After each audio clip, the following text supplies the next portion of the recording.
Doctor, you can start the lecture now. Okay, then thank you so much, Omar. Appreciate that. Okay, good evening, not good afternoon. We will have the evening now. Good evening, all. My name is Christina, Dr. Christina Putra. I am specialized in human resource management, general management as well. This lecture has to do with teams within organizations, and how to effectively, apparently, communicate when we as employees are asked to formulate teams in order to carry out certain tasks, certain duties, certain responsibilities, and obviously certain projects. Especially these days, most of the jobs within organizations, as you might be aware, are carried out in a team environment and not at an individual basis. So it is paramount for employees, apart from the hard skills, to have soft skills, to have interpersonal skills. So one of the most important, apparently, skill which is required to communicate effectively at an organizational level, operational level, team level, individual level, is awareness of multiculturalism and interculturalism. While delivering the lecture, to make it a little bit more engaging, I would ask you if, obviously, would like to assist me.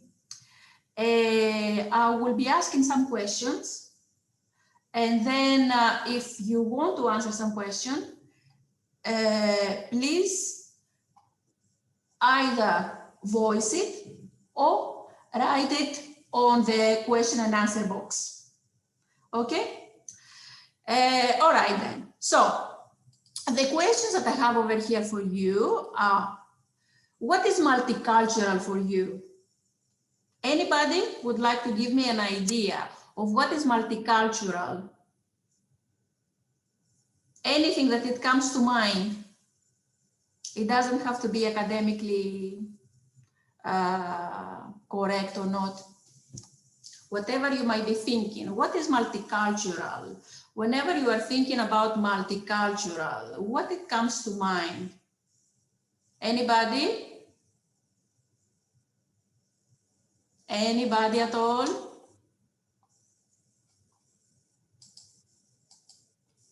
Okay, guys, please, if you might, but if you don't want, that's fine as well. Okay, but I still have my questions over there. So while I'm delivering, if you feel confident and comfortable in obviously expressing your views, or to just write down your answers, that will be absolutely excellent. Because what I'm usually doing with my students, I am posing questions and we're having a dialogue. What it matters is not to provide the best, perfect academic philosophical answer. What it matters is to comprehend. And my experience indicated whenever we communicate, okay, we comprehend better. In this case, communicate. What we're doing in here, this is virtual communication. At the moment, we're a team. Myself and yourself, we are a virtual team. So comprehension in here will be achieved better if the messages that I am giving you are responded in a way that it makes sense to you. So I can understand as well that whatever I'm saying is comprehended by you, okay? So this dialogue that I'm making at the moment is part of the lecture because it has to do with team communication. And virtual team communication is part of what I'm going to deliver today. That is very, very good, Marco. Multicultural societies are diverse societies. We start from there, Marco. Multiculturalism, many cultures together. These days, communities, societies, nations, nation states are not homogeneous anymore. They are consisted of people that come from different backgrounds. In this case, I'm going to talk about cultural backgrounds. So multiculturalism, when we talk about multiculturalism, we acknowledge the fact that one given society is consisted not only of one culture, but of many cultures and or ethnicities.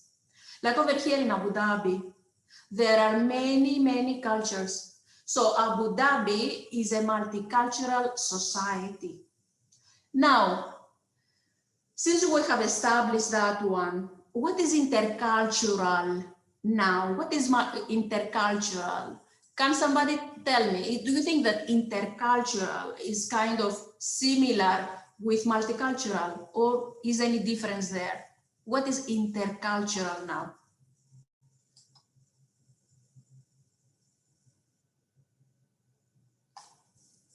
Anybody? Intercultural now.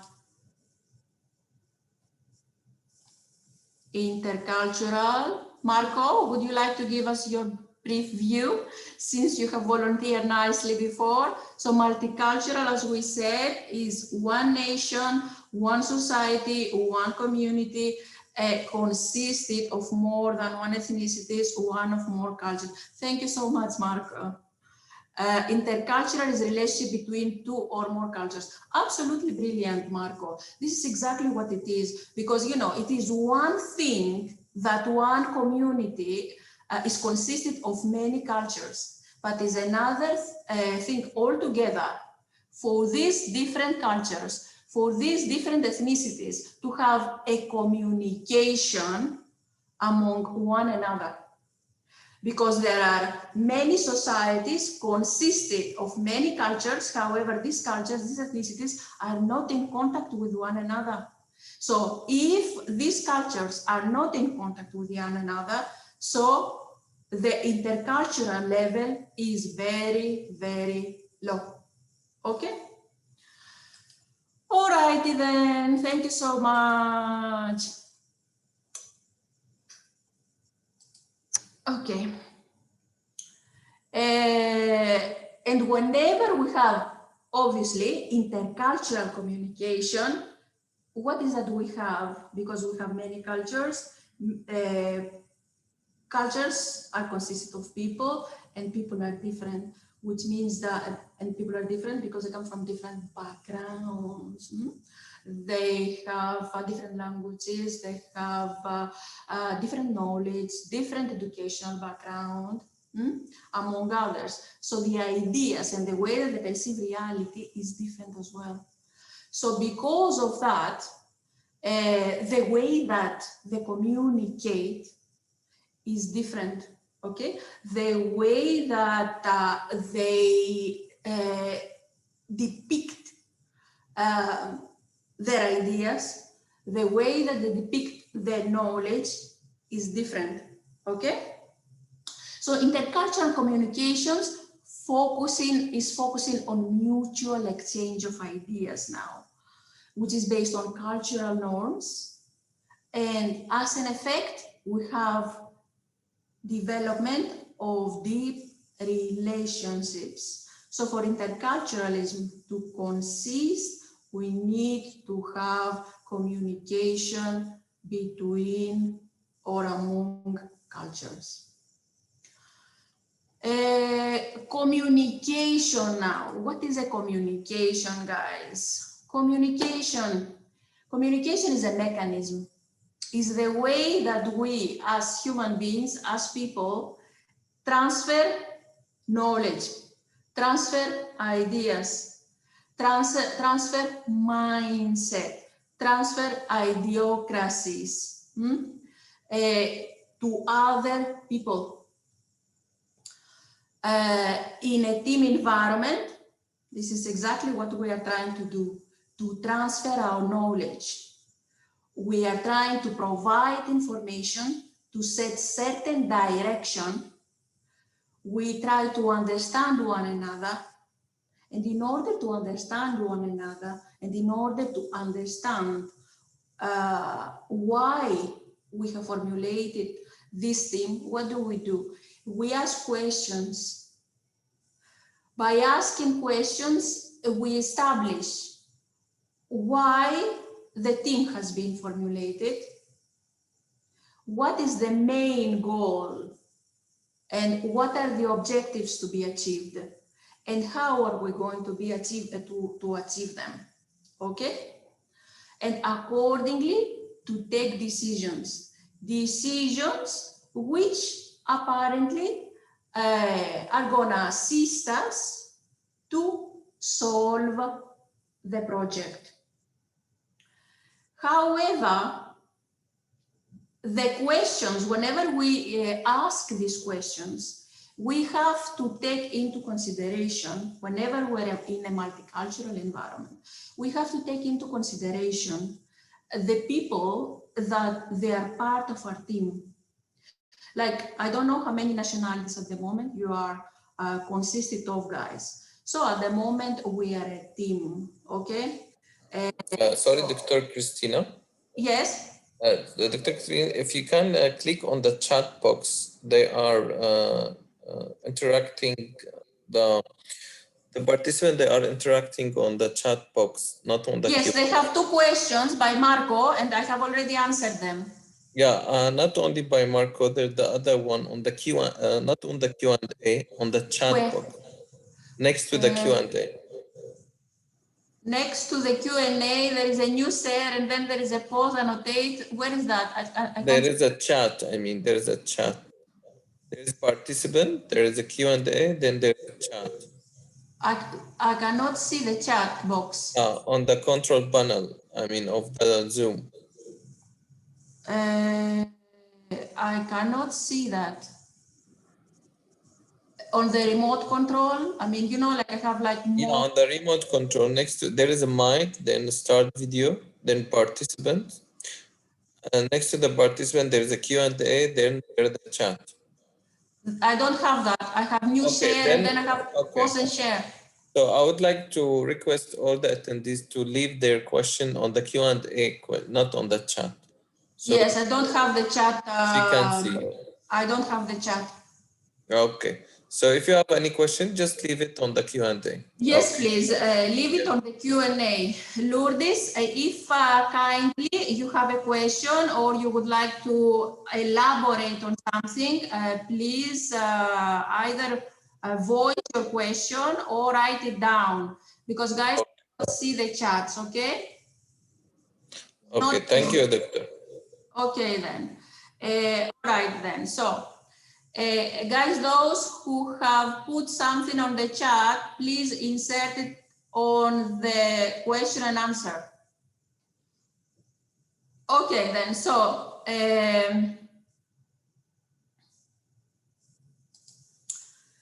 okay, so we're talking about communication in here and that we are a team. So the way that, you know, like we're a multicultural team in here, imagine that we are in an office environment and we have been asked to solve a problem, okay, to carry out a project. The fact that we come from different cultures, different backgrounds, different ethnicities, it means apparently that the way, again, that we perceive reality, the way that we understand reality is different. And what is important to one person, it might not be for the other, and vice versa. And the way apparently that the body language, the gestures, okay, or the facial expressions are used, it would be different as well. And that can be disorientating for other people. So effective communication, I'm gonna go through this during the lecture to make it more comprehensible for you. So effective communication, when there is effective communication in a team environment, obviously the team members are getting more motivated because they understand why they are there for, and they are getting respect and they are getting appreciated. So appreciation, respect, and comprehension motivates people, whereas lack of all these elements, all these factors, demotivates people. All right.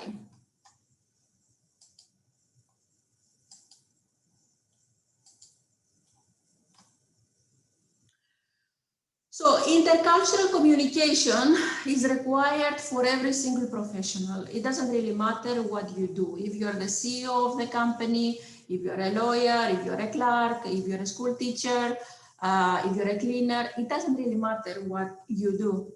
What it matters is that whatever message the center is given is perceived the way is perceived the way it was supposed to be perceived by the receiver, because we always have the sender who is sending the message and the receiver who is receiving the message. So it doesn't really matter who you are, what your role is, where you come from in the world, what ethnicity you are, what gender you are, what age you are. What it matters is in communication, that apparently the message that the sender is given is perceived the way it should have been received, intended by the receiver.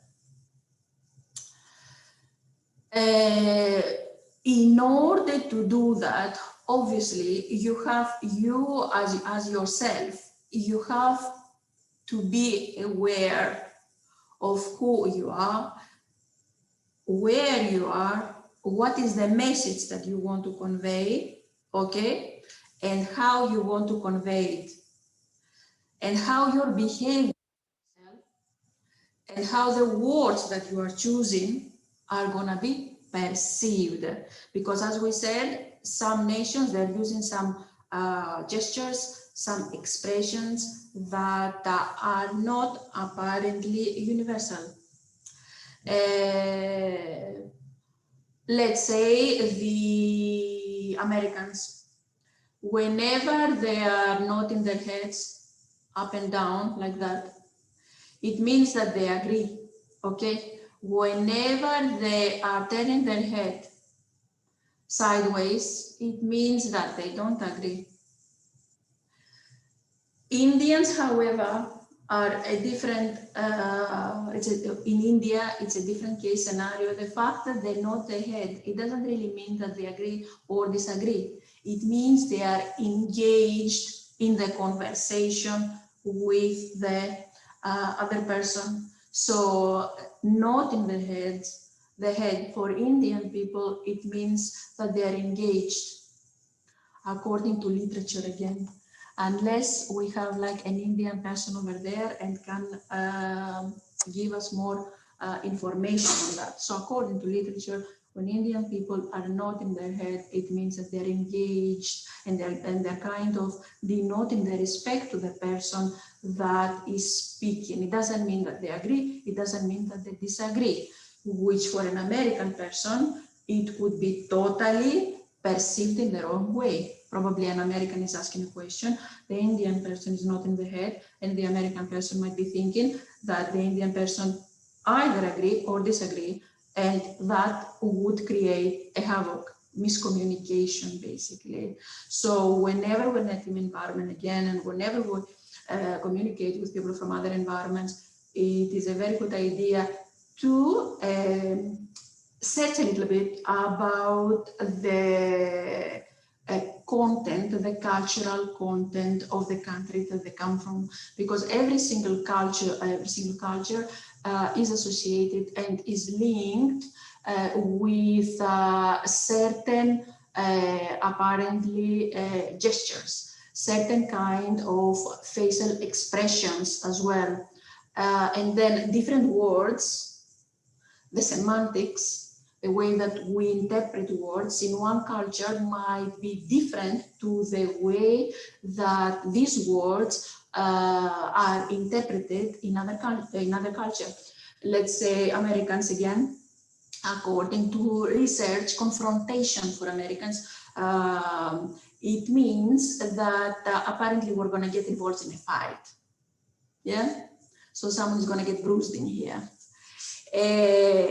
However, confrontation in Britain or in Japan, it means apparently that we're gonna get into a serious discussion, because confrontation for them, it means a serious problem has been risen. So we need to confront it, we need to talk about it, to discuss it seriously and come up with a solution. So you can see the content, the semantics, I said, the explanation, the interpretation of one word for one nation and the interpretation of the word for another nation. So these are kind of areas that obviously we need to consider whenever again we are communicating closely with people from other nationalities. And whenever you are in a team, the communication is close. And because the team members are called to formulate a team for a short period of time and resolve a certain task, a certain problem, to carry out a certain project. But this short term, it might be from 1 hour, it can last to 6 months. So the more the duration, the team formation will last, the more knowledge we'll have to have about our teammates, because the communication has to be effective. If the communication is not effective, then we are wasting precious time for the company, for the realization of the project, and obviously us ourselves become kind of upset, angry, aggressive. We think again that we're not appreciated, that nobody understands us, okay? But that is purely because, again, we haven't bothered to dig in a little bit on information about the culture of the people that we are liaising with. Any questions so far, guys? If you have any question, please put it down on the question and answer box. Okay. Okay. So, some other questions that I have over here to proceed with the lecture is if our own personal communication style, because you know every single person has its own communication style, okay? Because every single person has its own character, it has its own personality. Character and personality is influenced heavily by our culture as well, by our educational background as well, by our immediate environment, by our friends, by our relatives. So all these elements, they apparently influence the way that we, again, send out the information, we communicate. Okay. Let me see over here. How can we groom our communication skills? Tanzil, I am going to go through that throughout my lecture. If still you are not covered, please remind me, okay? But this is part of what I'm delivering today. So bear with me. This is 2 words at the end. I will have to deliver some other information, and then I'm going to go through that. Again, if you're still not covered, please remind me.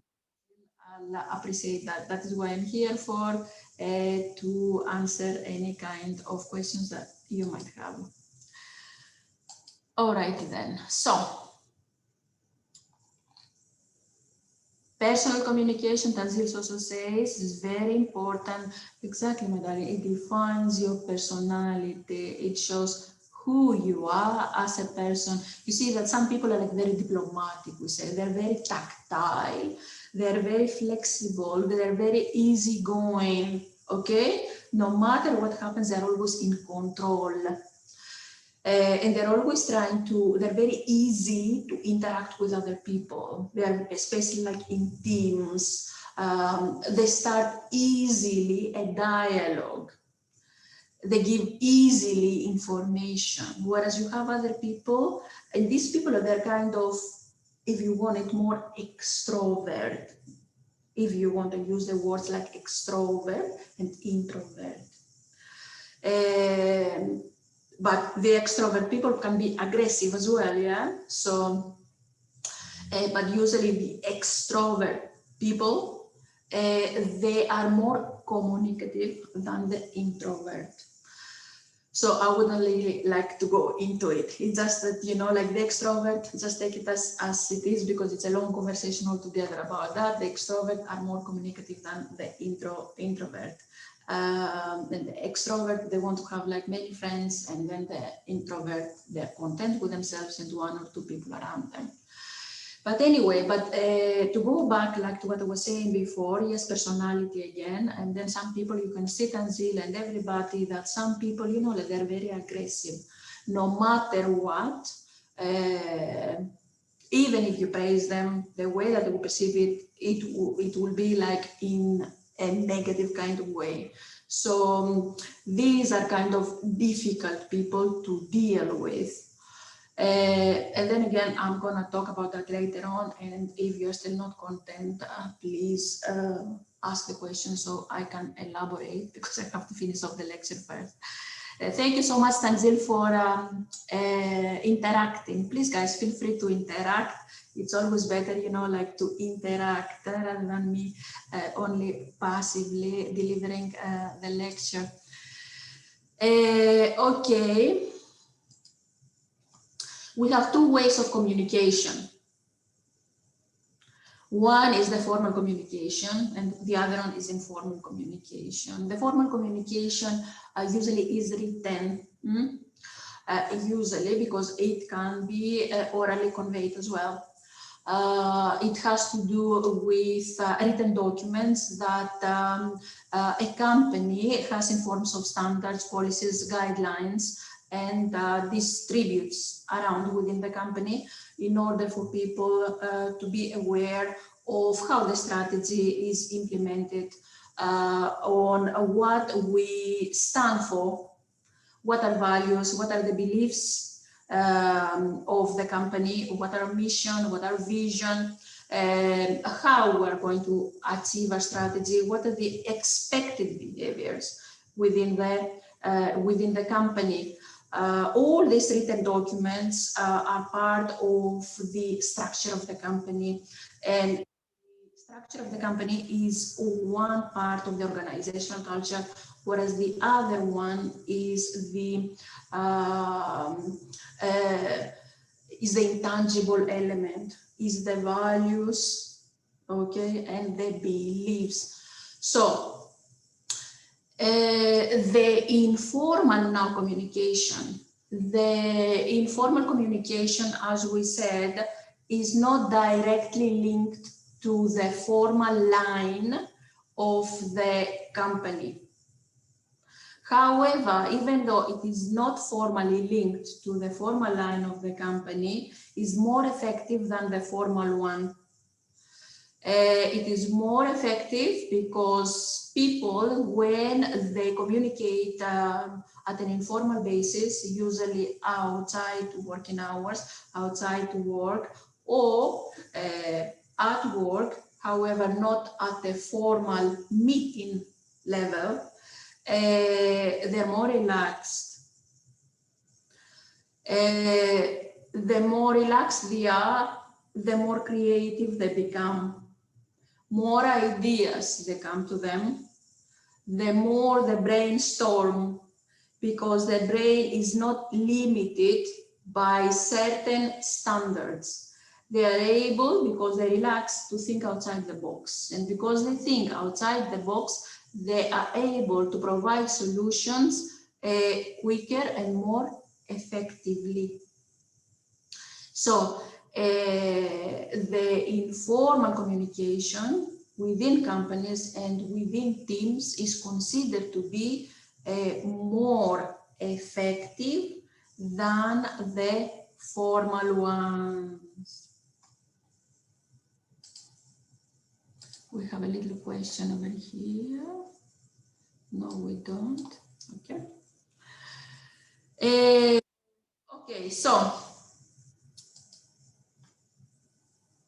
communication within the teams now, this kind of communication, according to research, is provided in, apart from the formal and informal communication, is split also into 3 other ways, okay? It's according to the structure. One of these structured communication is called chain. So in a team, imagine yourself a team. At the moment, we are a team of how many people? I think we are here at 12 people, 20 people, okay? So if we are using the chain, the information comes from top to bottom.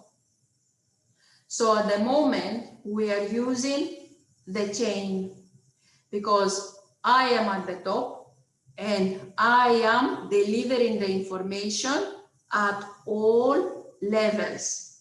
If you yourselves, okay, were part of a project and every single one of you was having a certain rank. Let's say I am the leader, and then it comes like the manager, then the supervisor, then it comes like the administrator, then it comes the clerk. So as you can see over there, every single one of you has a certain rank, okay? And the information, and all of us were in the same team. So you can see over here that the information is going to be delivered from me, that I'm the leader, to the manager, to the supervisor, to the administrator, to the clerk. And then the clerk is going to convey the information to the administrator, supervisor, to the manager. And then it's going to go back to me, that I'm the leader. This is the chain. Whenever we are in a team and every single one of us has a different rank within the organization. So the information is top down, and then from down, whatever it has to be communicated, it has to be communicated as a rank. The other one is the wheel. Imagine a wheel, and then the leader is the spot inside the wheel. So any kind of communication, any kind of information will be delivered from this spot inside the wheel, inside the circle, to all members of the team. A prerequisite for the wheel and the chain is for the information to exist, because in if you are in a chain, okay, if you're using the chain model, there has to be an information to be communicated from the top to the bottom.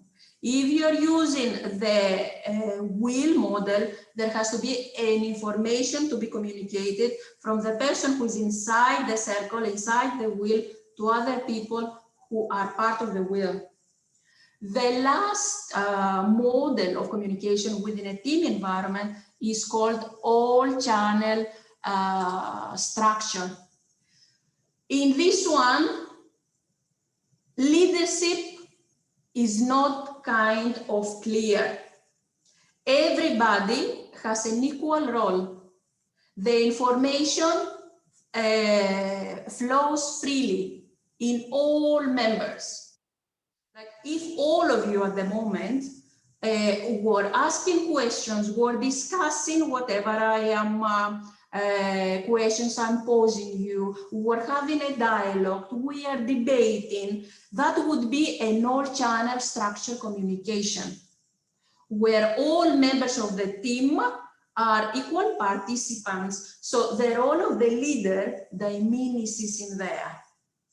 And this all-channel structure is something that apparently, according to literature again, many companies prefer because the team members, they feel appreciative. They feel that their voice is heard, and they don't feel that there is a dominant figure within the team. Okay.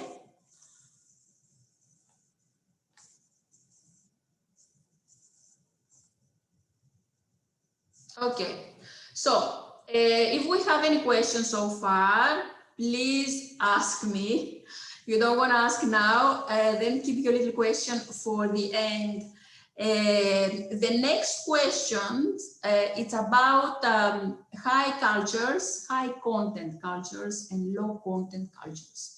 Because we talked a little bit in the beginning about multiculturalism, interculturalism, okay? So in order to understand more the role of the intercultural communication and the confusion, the misunderstandings apparently that can arise, even though I've given you like an example about the Americans and the Indians, we need to understand if the person comes from a low content culture or a high content culture, because the fact that you come from a low content culture or a high content culture, it affects the way that the message is delivered, the way that the message is delivered, and the way that the message is perceived, because the words, the choice of words from a low content culture can be different from the choice of words from a high content culture. And then the body language, the gestures could be different. Like you see myself over here, originally I'm from Greece. Even though I lived most of my adulthood in Britain, until the age of 20, I was brought up in Greece. So because of that, in Greece, we use lots of body language. We use lots of facial expressions. I'm still using them, which is something that the British people do not. So Mediterranean people, they use body language and they use facial expressions. They use a lot tone of voice as well. Whereas the further north you go to Europe, the less body language is used, the less facial expression, and more shorter the communication in terms of word and more specific as well. Okay, so low context cultures, it could be like Scandinavian countries, it could be like Britain, it could be like Germany, it could be like the US, it could be like Canada. So whenever these people, they want to convey a message, they want their message to be direct and explicit. That's it.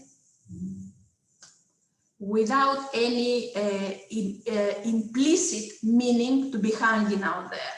It's gonna be direct. This is what I want, and this is what you have to give me, okay? The body language is reduced to minimum or none.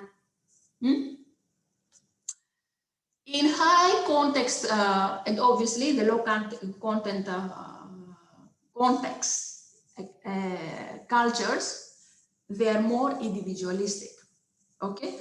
They think, they care about themselves and their immediate family, and they give more importance to their career, they give more importance to personal ambitions.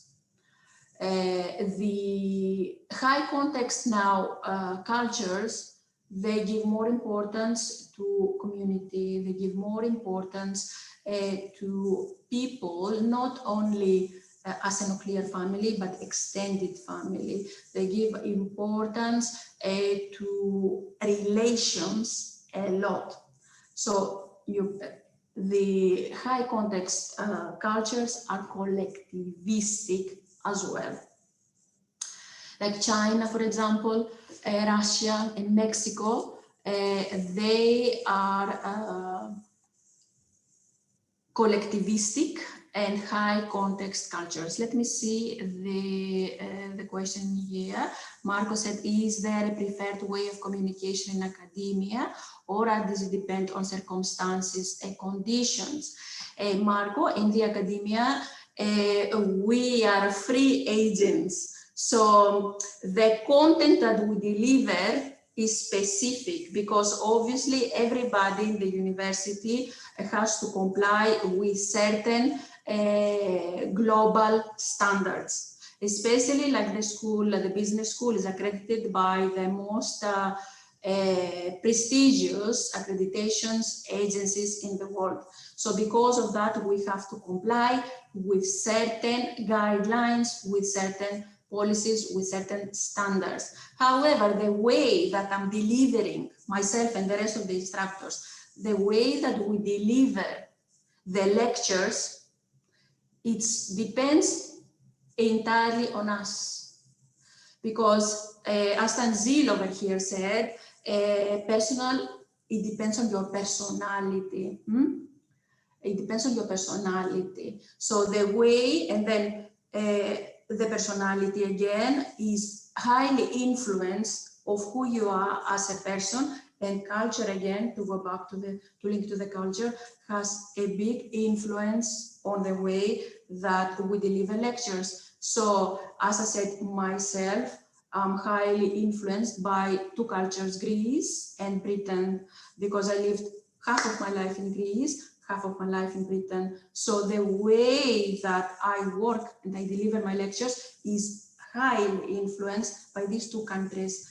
There are other colleagues that they come from other parts of the world, and you can see that the way that they deliver as well is highly influenced by their culture as well.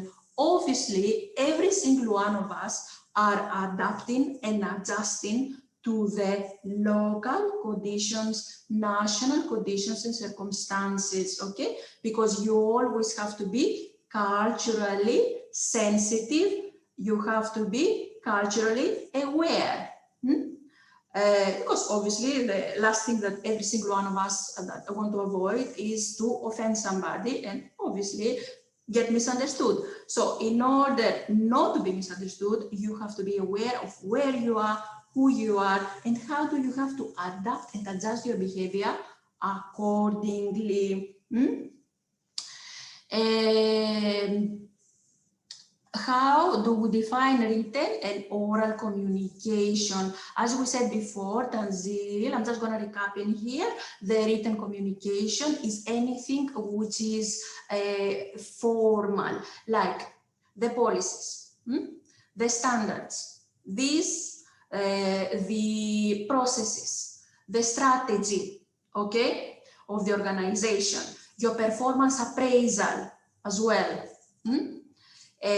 Or any kind of information that has been officially, formally approved at the top level, and it wants to be communicated at an organizational level. So this is like the written communication, and this written communication usually is formal. The oral communication, it could be again, it could be formal and informal. The oral communication is how the management is sending out, is communicating this information, how the management is communicating the strategy, how the management orally again, how the company is communicating orally the policy, the guidelines, the standards, what do you expect from us? What do we stand as a company? So the meetings, okay, in every single company, I mean, the university is an organization, it's an institution as well. So it's one thing to have the document. However, the organization does not expect, and it knows anyway, that not all people will read in detail all these documents. So we're holding kind of formal meetings in order for them to communicate this written document. So this is the oral communication. Does that answer your question, Tanzil? If you need more elaboration, please let me know so I can elaborate a little bit on this one as well. Okay, so to go back to the high content cultures, as we said, the China, Russia, and Mexico are high context cultures. Collectivistic cultures, they give too much importance on relations, and they give too much importance on non-verbal communication. The message for these cultures is not explicit, is implicit. They are not going to tell you with succinct, exact words what they want. Probably they're going to imply, they're going to like say it delicately, and you need to read through the lines, okay?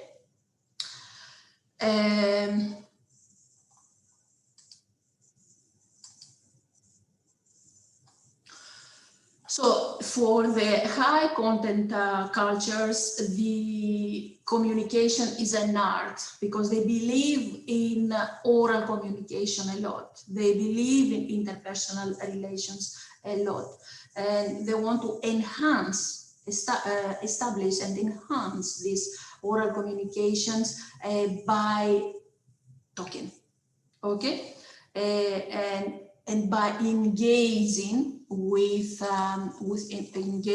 people. What Tanzil over here says, what structure or ratio is necessary for body language in our communication? Let me answer this question in a minute because it is part of the lecture, okay? All right then, so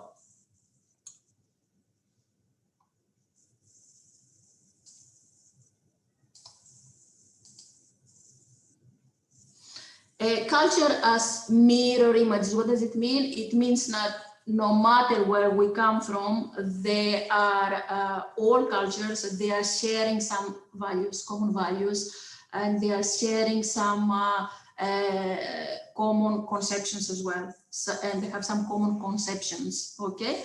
And concepts, they have the same meaning for them. The philosophy that it supports the fact that there are common values and conceptions among all people is called universalism. And universalism also believe that there is one fundamental truth for everybody in the universe, okay? The particularism, however, emphasizes the fact that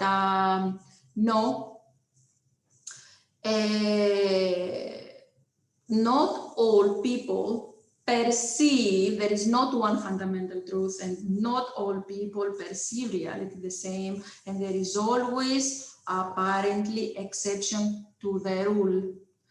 And then they believe that certain circumstances would dictate the way that ideas and practices are applied or should be applied, okay? The next area that I would like us to convert about, let me see the other questions. Okay, this one is something that is there, okay. It's about virtual communication, especially now, guys, you know, like you're all professional, I reckon. Your life, my life, everybody's life has changed because of COVID, okay? And then what is the element that COVID has enhanced in organizations is virtual communication. Okay, many companies, they were using like virtual communication before, like video conferencing, but not to such an extent. It was kind of a novice. It was slowly being introduced and becoming a norm to the companies. However, COVID it forced, because literally forced companies, in order not to stop operations, to start using any kind of software, communication software. To go back to the question of Tanzil over here. Tanzil, believe it or not, the messages, according to research, non-verbal cues, tone of voice, and body language account for over 90% of the impact of communication. So whenever you are communicating something face-to-face, okay, according to research, face-to-face, yes, communication I'm talking about, the person will comprehend your message by your body language, your gestures, and your tone of your voice, and only 10% by what you are saying. This is according to research. So the body language, the tone of the voice, the gestures are paramount whenever we are communicating. This is according to research. So people, whenever a message is conveyed, they will look at the face of the person. If the person is kind of smiley, they will get relaxed. If the face is a little bit tight, they will get a little bit more agitated. And then the context itself will become easier for them to digest if the facial expression and the tone of the voice is more welcoming, is softer. And that is why they say that 90% of communication is not verbal. So can you imagine, guys? This is what the research says. So can we imagine? Now that we are communicating and you are communicating with other people, 90% of communication is lost. 90% is lost because people apparently, they cannot, you can only see a little picture in there, like you can see me in this little screen. At times, people, they don't even have opened the camera, okay? So this one is lost. Another thing is the complexity of languages as well. Every single person speaks many languages with different accents as well. And then they use like kind of different idioms as well. And this one, it can affect communication. Let's say that you are like in a meeting with a person who is in Japan. The Japanese person will use, probably will have an accent. I'm not patronizing here, but this is the case scenario. You see, I'm speaking myself. I have my Greek accent as well. So some people, you know, like they will not be able, if they're not accustomed to communicate with people from other cultures, they will not be able to comprehend. Like myself, I've been like liaising with people from other cultures since I was 19 years old. Because of that, I can understand any kind of accent. If I wasn't, however, and I came over here straight like from Greece, I wouldn't be able to do that. Okay, so you need time in order to get accustomed to people's accents. So whenever like you have like this virtual communication, that can be a barrier for you to understand what the other person from the other part of the world who has a certain accent is asking you to do, and you have to carry out this task in, as in yesterday, for example.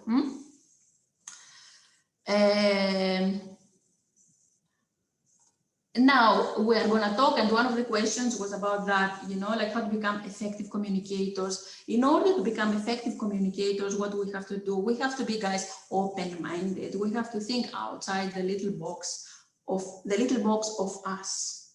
We have to acknowledge that other people think differently to us.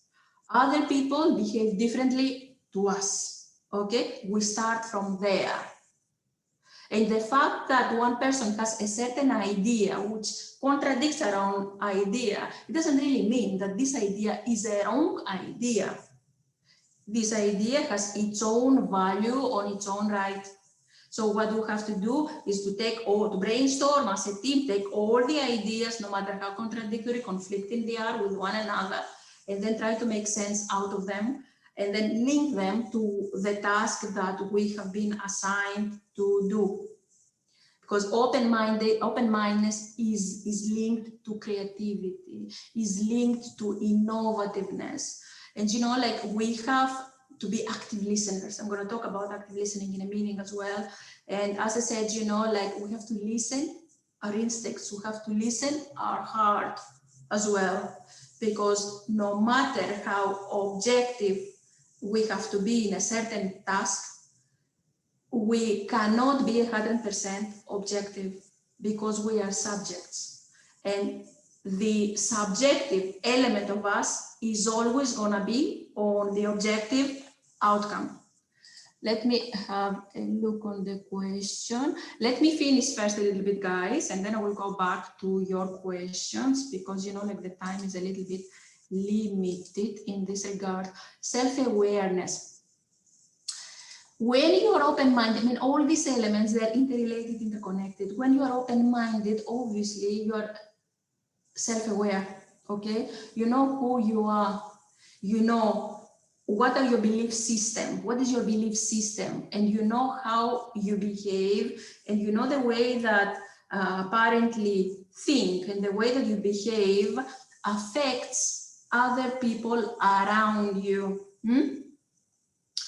And this is linked to mindfulness, which it has to do with the basic human ability to be present.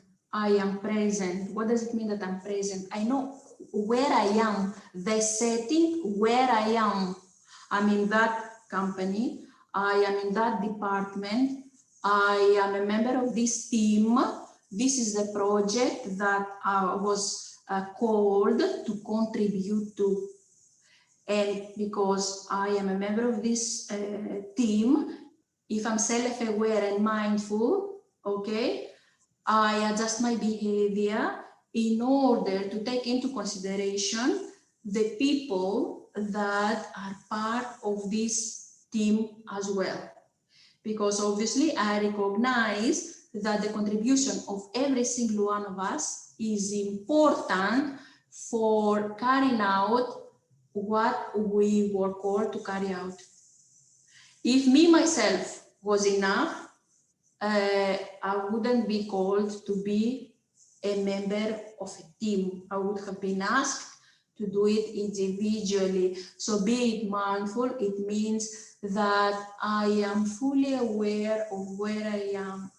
I am fully aware of who we are with.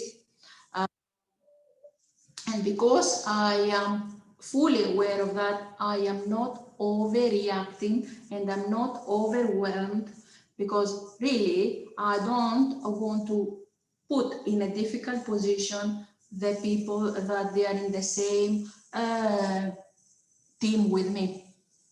Using international English, whenever people obviously from different cultures, they are together, they use more often than not a common language. Okay, this common language, it's international language. We call it international language because it deviates from the formal BBC British language and then the American language as well, because we tend to alter it a little bit by putting our own personality, character, and cultural elements in it. Okay. However, the way, so we have to be conscious of that. Okay. The fact, sometimes people that they speak English, they're very conscious because they think that a native person will kind of laugh at them or misunderstand them. This is a wrong approach, because you have to think to yourself that at least you yourself are able to speak a second language. Very well done you, because in order to reach that level, you spend so many hours of studying. Okay, so this is one, you have to give credit to yourself that you speak a second language. So in order for the other person to comprehend you, you shouldn't speak fast, because obviously you have your own kind of accent as well. And then probably by speaking slowly, you will control the words that you are using. Do not use any kind of do not try to translate literally from your language to the other language, because we can never translate literally. We always adapt from one language to the other. And whenever we speak as well, we have to avoid using idioms. Like we have like some cultural idioms in our own country, which make sense because they're culturally linked. Yes.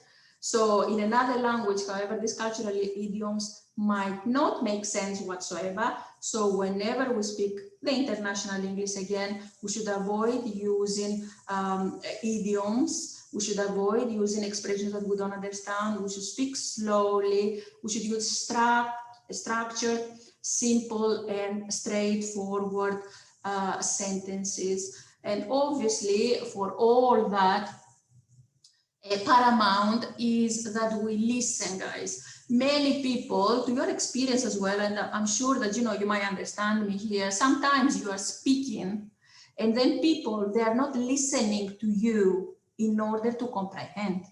They are listening for you, they are listening in order for them to answer. Don't listen to answer, listen to comprehend. Okay, and if you have comprehend, probably you don't even have to answer. Okay, but many people, as I said, they listen to answer, and because of that, they interrupt the speaker before the speaker has finished the sentence, because they think that they have comprehended what the person apparently wanted. But be patient, exercise patience, let the other, it's courtesy as well, it's respect, it's courtesy. Let the other person finish off whatever the other person has to convey in the first place. And then, having comprehended, then nicely, if you still have the question, ask, okay? Summarize, it's very good practice to summarize. If the person has like given you a little narrative, it's very nice for you to summarize it to the person and then ask, is this what you mean? And this is what you want me to do. So listen in here, not to answer, listen to comprehend. Active listening. Not many people are doing that, guys, in all kinds of environments, academic or not. So non-verbal, we say that, like 90% of the spoken language is non-verbal. We talked about that. Okay, feedback. Feedback is paramount, guys. Whenever you are like, whatever you're doing at work environment, okay, especially like in teams, You need to receive, to give feedback, you need to receive a feedback, okay? By apparently giving feedback, you acknowledge the work that the people have done within the team. And at times you give feedback, not because you want to give them constructive criticism, it's because you want to appreciate them. This is appreciative feedback. This is paramount to give it whenever you work in teams, to acknowledge the work, the presence of other members within the team. This is paramount, guys, because every single person needs to be acknowledged. Every single person needs to be appreciative. Okay. The other kind of feedback that we want, that we give, is the constructive feedback, which is developmental feedback, where we notice that this person apparently, yes, he has done a very good job. However, in a certain kind of area, he or she needs improvement.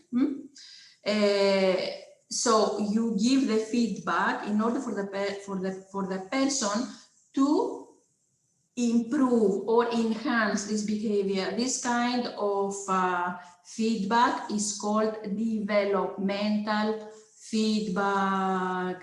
All right then, so that was the lecture today, guys. Let me see the questions in here. In initial stage, to understand the different culture, which we should have to be a good listener. Absolutely, Tanzil. As we said, you know, like listening skills is interpersonal skills. One of the most important interpersonal skills is listening skills. You have to be active listener. And as I said, listen to comprehend. Don't listen to answer. At times, they don't want you to answer at all. They just want you to comprehend what you have to do. Take what they ask you to do it, and that's that. Okay? But before you take what they ask you to do, summarize it. Is this what you want me to do? Then the other person is going to say yes or not. Okay? And then you take it and you do it. Instead of you assuming what the other person is going to ask you to do and then interrupt the person, and then that kind of creates a very irritable, aggressive environment, okay? And probably is going to kind of harm a little bit the relationship between the two parties. And then Tanzil also, thank you so much, Tanzil, for doing that, for participating so much actively. This is absolutely brilliant. What did you do when you adopt different cultures? What do you do? Well, if you are self-aware and mindful, if you're self-aware, you know your behavior, you know your personality, you know your character, you know, as I said, your way of thinking as well. When you are mindful, you know where you are, okay? You know the locale where you are, you know the nation where you are, you know the organization where you are, and you know what are the standards in there, what are the norms in there, what are the expectations there of people that they reside or work in a certain setting. And accordingly, you think to yourself, by being self-aware, that this is me, this is what are my values, this is my behavior, and this is what I asked to do. And if it is something apparently that is not accepted by the organization that you do, or in terms of thinking or instead of behavior, you try to eliminate it, put it aside, okay? And try to incorporate elements of the existing culture, national culture, and at times organizational culture, into you in order to make the transition initially easier. Because in the long term, you will realize that this comes on its own, okay? It comes If you stay in one local or in one organization for a long period of time, you will realize that you will develop values and beliefs that apparently prevail in that setting, okay? And that becomes, it's kind of instinctively, because you try to be incorporated. However, initially, when you first go somewhere, like in a different, you resign, you are relocated in a different culture, or like you get a job in a different organization, then you are asking yourself, self-aware, who I am, what do I believe, what are my values, what are my behaviors, and then you check what are the accepted behaviors over there, what are the accepted standards, what are the accepted norms, and accordingly, you try to mix and match. This is what you try to do to make your transition easier. Any other questions that you might have, guys?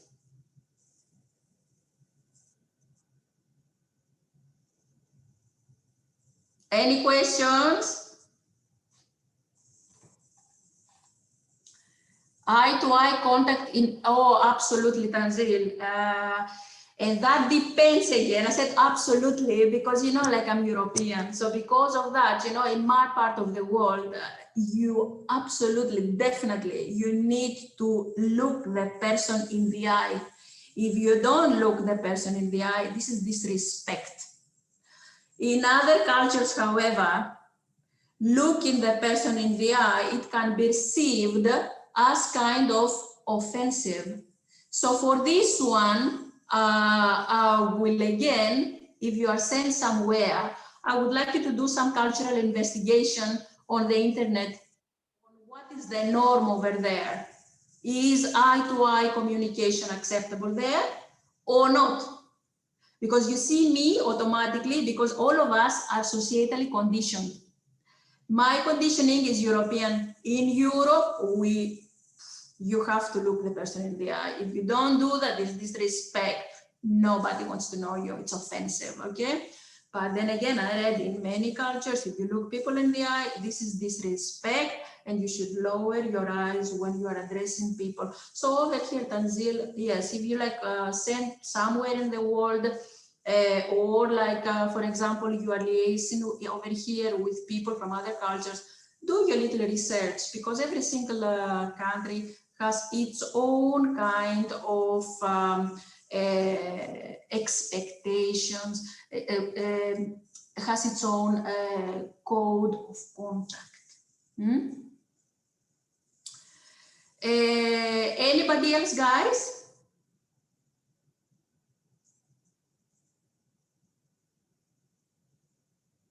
Okay, so if like you want to ask anything else, guys, you know, I'm available. You can communicate Omar or anybody in Abu Dhabi University. You can get my email and you can send me your questions. I will be more than happy to answer any questions that you might have.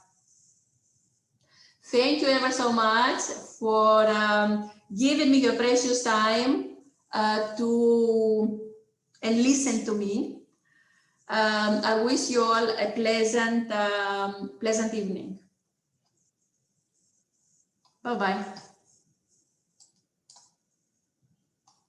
Somebody raised hands. Tanzil, is it something that you wanted to say?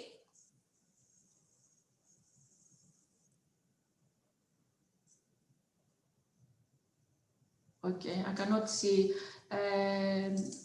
Okay, but guys, who has raised their hand in here? Because I cannot see all of them. Tanzil, is it something that you want to say? If you want to say something, please phrase your question. Yes, please phrase your question kindly, or you can speak. Would you like to say something? Yes, please. Tanzil, you're more than welcome.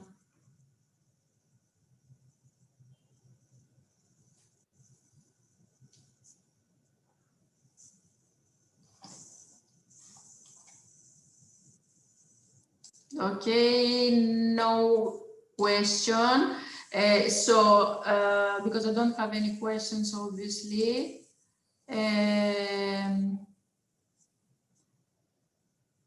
I am allowing him to speak, definitely, Marco, definitely. I would like all of you to speak. I am here for you. Now I got like the meeting chat, you know, like before I couldn't have access, but now I got it anyway, technology for you. Thank you so much, Dr. Alia, for saying that my English is clear, even though not my native language, you know, like because I'm an instructor, I suppose you're a doctor, if you're an instructor as well, you try to speak as clearly as possible, because the only thing that you don't want is you are muted. I thought that you are not muted, my darlings. That's not good at all. That's not good at all. This is something that you should have like brought that to my attention from the beginning, because obviously the situation would have been different, because I would have loved you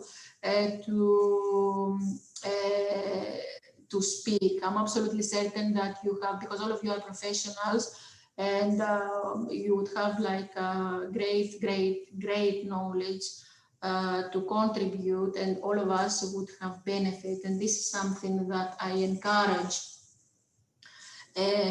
for my students, because my students are professionals as well, so they have their own share of knowledge. So I encourage very much active dialogue, active participation, because again, we share scholarly knowledge and we share professional practice.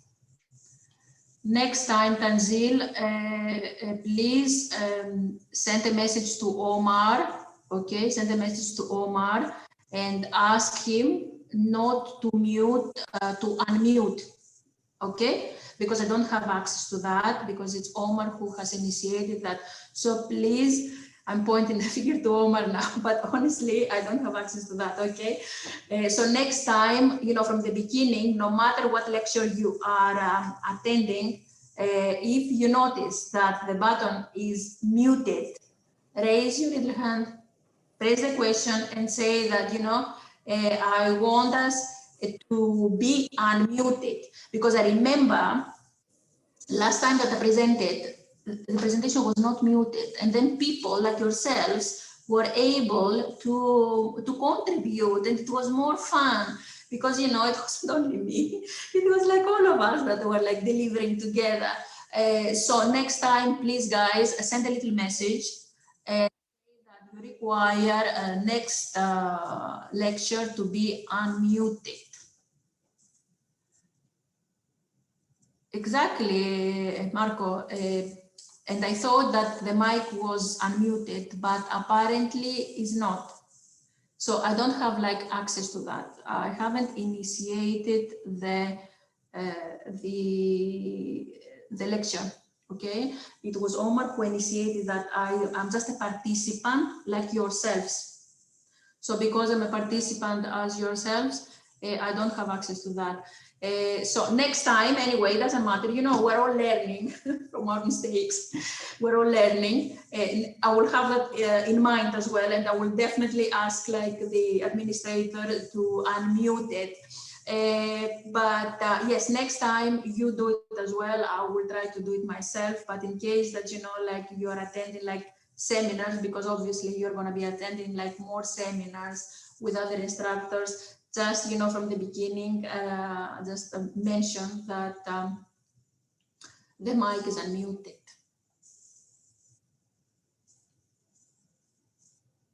This is exactly what it is, Marco, but the matter in here is I'm just a participant like yourself. If I'm a participant, I don't have access to that. But you are absolutely right, I wouldn't agree more.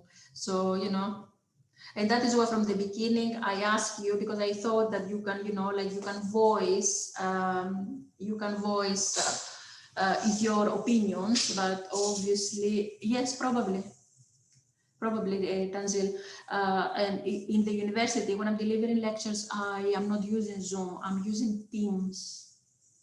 And obviously, I'm the one who is initiating the lecture, because I am the one who is initiating the lecture. I have control of everything. But this one, as I said, I don't have control over it. I will investigate into it and hopefully next time it will be fine. Well, the most important thing is that the lecture was delivered. Thank you so much for being here, guys, for giving me your time to listen to me. Thank you so much, Marco.